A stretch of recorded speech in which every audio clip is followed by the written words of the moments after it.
Bastien, bienvenue ici. Merci beaucoup Simon, Monsieur Smith. Moi c'est Bastien, donc j'ai 20 ans et je commente les matchs du SCO le week-end sur Oxygène Radio, une radio locale. Et je suis heureux et épanoui, le SCO est enfin en Ligue 1, alléluia. C'est un copain qui m'a envoyé l'annonce de casting, parce que moi j'avais pas du tout vu l'annonce en fait, parce que je suis pas trop sur Twitter, etc. Elle était sortie là-dessus en premier, je crois. Et donc il me l'a envoyé, et comme il savait que je commentais à la radio à côté, il m'a dit bah postule, on sait jamais. Et donc j'ai envoyé le formulaire, etc. Il y avait des extraits aussi de moi qui commente à envoyer. Et puis j'y croyais zéro quand j'ai envoyé la candidature. Pour moi c'était impossible, mais plus les appels s'enchaînaient, je me suis dit ah peut-être on va faire un formulaire tout simple où tu racontes ta vie. Et après, ils faisaient des sélections par rapport aux extraits que t'envoyais, et puis petit à petit, il y avait des entretiens aussi avec des producteurs, des personnes du casting, pour arriver jusqu'aux 30 sélectionnés. C'était fou, hein. D'ailleurs, en plus, déjà, c'était la première fois au Vélodrome, donc dans des conditions un peu particulières. Et de le voir vide, il est hyper impressionnant, je trouve. Le Vélodrome, ça fait une grande arène, et puis très stressant surtout. C'est bizarre parce que toute la semaine on les voit à la télé pour les matchs de Ligue des Champions, etc. Donc c'est bizarre de se retrouver en vrai devant eux. Et en fait, même une fois que j'étais devant eux, je pense que j'étais tellement dans... Je réalisais pas du tout, j'étais dans ma bulle. Et je réalisais pas que j'étais vraiment devant eux en fait. Ils sont très cool parce que on a un peu toujours l'appréhension de dire ouais, c'est un peu des stars, ça se trouve ils prennent pas le temps de discuter avec nous et tout. Et là, que ce soit Laure, David ou Hervé, ils ont tous pris le temps de venir nous voir, nous conseiller, même en dehors du tournage, etc. Donc les trois sont adorables. C'est vrai que c'est dur parce que c'est une minute pour faire ses preuves, entre guillemets, donc si tu te foires sur la minute, bah, c'est fichu. Mais après, j'ai eu la chance, entre guillemets, moi, de faire ça à la radio déjà avant. Je pense à l'autre candidat, par exemple l'autre fille, lui, il avait vraiment jamais commenté de match de sa vie. Moi, ça va, j'ai toujours cette expérience radio, donc c'est dans des conditions différentes, évidemment, mais ça m'a bien aidé pour être convaincant dans une minute.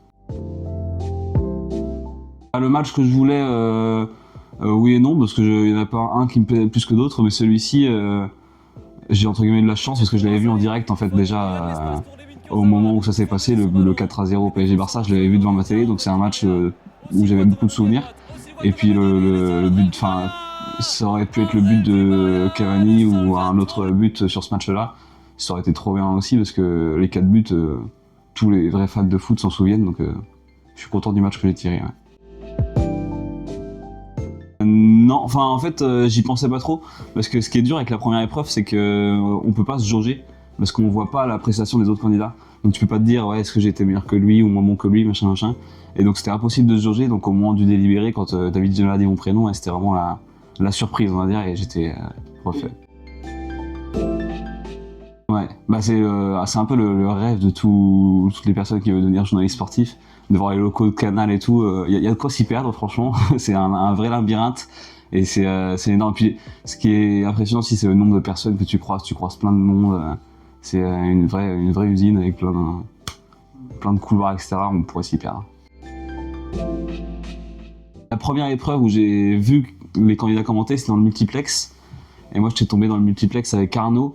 Et c'est vrai qu'Arnaud m'avait vraiment impressionné parce qu'il a une voix, une grosse voix comme... moi ça me plaît les commentateurs qui ont une grosse voix comme Arnaud. Et Jean aussi, j'avais beaucoup aimé à 18 ans l'aisance qu'il a pour commenter, pour s'exprimer et tout, ça m'a impressionné aussi. Non, pas du tout. Au moment du multiplex où il m'annonce que je suis éliminé, et je suis vraiment éliminé. Ils ont joué avec nos émotions à ce moment-là. Et c'est une fois que toutes les sessions de multiplex sont passées, et le jury nous convoque entre guillemets, et nous on pense que c'est pour juste faire un bilan du multiplex, et c'est là où en fait ils font un bilan du multiplex et ils nous annoncent qu'il y a une seconde chance pour les éliminer. Et donc je suis content parce que j'ai saisi ma chance. Je me raccroche toujours à cette expérience radio où comme ça fait 3 saisons que je commente. Je me souviens par exemple la saison dernière, je crois qu'on a été tombé au tir au but en Coupe de France face à Nantes, et donc je l'avais commenté en direct à la radio aussi, donc ça m'a aidé. Encore une fois, je me raccroche à cette expérience radio, donc c'était pas les premiers pénaltys que je commentais, mais c'est vrai que là c'est pareil, c'est un exercice hyper dur parce que c'est un pénalty pour chaque candidat, il faut respecter le timing et tout, donc là c'est même plus une minute pour convaincre, c'est encore moins, c'est une trentaine de secondes quoi, donc j'ai clairement été moins à l'aise sur la tactique, mais en plus je le sais parce que j'avais eu la veille, au moment où où on annonce que c'est l'épreuve de la palette. J'avais eu entre-temps mon père au téléphone et il m'a dit ouais Bastien, je sais que t'es pas du tout à l'aise sur cette épreuve, et puis oui, niveau tactique, de toute façon on l'a vu dans l'épisode, j'étais pas calé du tout et je suis tombé vers ça plus fort que moi, tout simplement. Je pense que commentaire radio c'est plus dynamique, où il faut tout le temps combler parce que les personnes qui suivent le match peuvent pas se raccrocher à l'image évidemment à la radio. Et donc là où à la télé tu peux laisser plus de blanc, être plus calme, avoir le temps de sortir tes infos et tout, à la radio t'as moins le temps, faut vraiment plus faire vivre l'émotion, je pense. C'est 2 commentaires très différents, mais 2 commentaires, y en a pas un plus facile que l'autre, je pense. Non, bah en plus vu que c'est la première saison, en fait je m'attendais à rien parce que je savais même pas à quoi m'attendre finalement. Et je savais que ça pouvait marcher ce genre de format parce que les fans de foot ils suivent ce genre de format court, et sur les commentateurs ça intéresse toujours les fans de foot. Mais que ça marche aussi bien, non, je pensais pas. Et ben c'était trop bien, ils m'ont soutenu, ils étaient très contents pour moi. Et puis en plus c'est cool parce qu'ils me suivent commenter à la radio depuis 3 ans, donc de me voir ensuite sur Canal+ pour tenter ce genre de concours, ils sont hyper contents et hyper fiers. Mes potes ils m'avaient dit d'éviter de regarder, mais je sais pas faire, moi j'ai évidemment regardé, j'étais trop curieux. Mais ouais, bah après c'est toujours l'équilibre, quand c'est un message positif c'est trop bien, mais il y a aussi des messages négatifs comme pour tout le monde en fait. Donc là ouais, ça fait bizarre en fait de voir des gens parler de soi sur les réseaux, des gens que tu connais pas. Mais après quand t'es bien entouré tu passes vite à autre chose, même s'il y a des insultes ou des trucs comme ça. Moi j'ai des super copains, une famille qui me soutient et tout, donc tu passes vite à autre chose.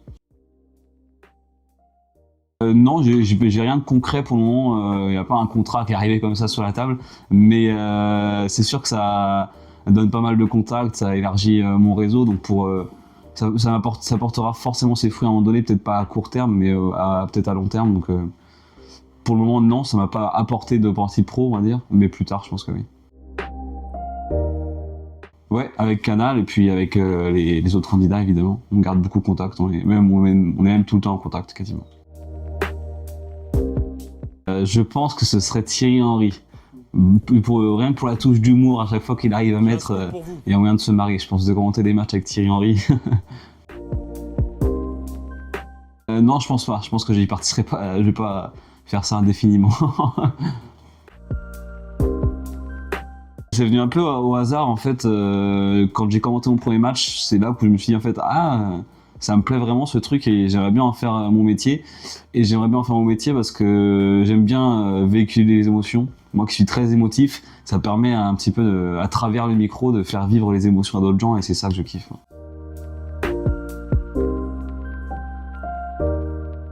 Comment s'appelle le stade de l'Atlético Madrid? Le Wanda Metropolitano. Quel est le record de Usain Bolt au 100 mètres? Ça y est, je commence déjà. C'est tellement rapide. J'ai aucune base. 10 secondes. C'est proche de 10 secondes. C'est vrai? Ouais. 11 secondes? Moins. Non, mais c'est jamais un peu. Ouais, bon, moi j'ai faux, voilà. Combien Djokovic a gagné de grands chelems? Ah, j'aurais pu l'avoir celle-ci en plus. Donc les quarts de grand tour. Je dirais, je sais pas, 19? Non. C'est 24. Ah ouais, j'étais loin, d'accord. 3 des 4 vainqueurs de Grand Prix de F1 cette année. Il y a eu Charles Leclerc il y a pas longtemps. Attends, je vais en trouver un deuxième. Ah, j'ai plus son Il y en nom. a un évident qui gagne tout le temps. Lewis Hamilton? Non, putain. L'autre, mais c'est le nom de l'autre que j'ai plus. Max Verstappen, voilà, ça, j'ai loupé. Deuxième, t'auras pas. Non, j'aurais jamais le troisième. Il y avait Norris et Sainz. Ah, ok. Combien de Champions Cup Toulouse a gagné? Là, c'est du hasard, pareil. 6? Oui. Ça, j'ai fait vraiment du hasard en plus. Classement de Félix Lebrun. J'aurais pas. Je sais pas.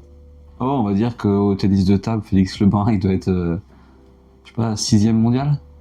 Alors c'est 5ème. C'est vrai? Ah, ça aurait été beau. On te compte un point et demi. Comment s'appelle l'affaire qui a bouleversé le monde du cyclisme en 98? Non, bah j'aurais pas, je peux le dire. C'est l'affaire Festina. Ça me dit rien, juste. Le numéro de Will Chamberlain. 2.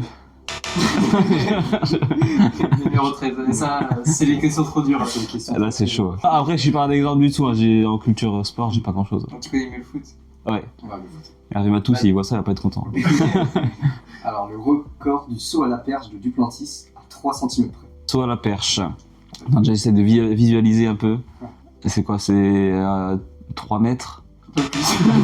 J'imagine. Ouais, non, j'aurais pas non plus. C'était 6,24 m. Ok. Record du. Ah, bah, j'étais loin là. Ouais, d'accord, c'était le double. Quel est le meilleur buteur de l'Euro 96? J'ai eu un espoir quand t'as dit meilleur buteur de l'Euro et quand j'ai entendu la date. Je peux avoir sa nationalité? Il est anglais. Il est anglais? Ouais. Putain, j'ai plus son nom.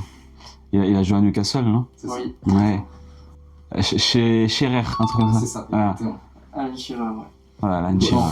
fin du test. Et effectivement, il est très très dur pour quelqu'un qui ne suit pas forcément le sport.